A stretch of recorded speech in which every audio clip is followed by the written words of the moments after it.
Obudde busibidde ddala nga bwakinyika gobe mu bitundu by'eggwanga ebisinga obungi. Nze Nanteza Juliet okutuusako alipoota y'embeera y'obudde. Amakya ga leero alipoota ey'enkuba gye tufunye eraga nga mu bitundu ebyo ebifunye enkuba mulimu Masaka, Gulu, Lira, Mubende ssaako n'Entebbe nga kino nno kiviiridde ddala ku bire ebireeta enkuba okuba nga bisimbidde ddala ku ggwanga lyaffe. Ku makya ebitundu by'eggwanga ebisinga obungi tubisuubira okuba n'enkuba era ng'ewamu enkuba eno tugisuubira okubaamu n'okubwatuka okw'eggulu.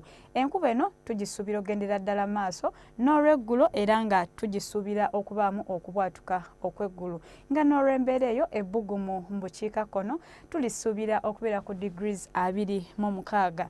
Kampala ssaako n'emiriraano ebbugumu tulisuubira okubeera ku degrees 24 ku 25. Olwo ne mu nsozi ez'Ekabale ebbugumu tulisuubira okubeera ku degrees 20. Okusukka ensalo wano ku miriraano e Nairobi tusuubira okuba n'enkuba ssaako ne mu Paris olwo mu Dubai, Moscow akasana tukasuubira okwememulayo. London tusuubirayo ekiddedde.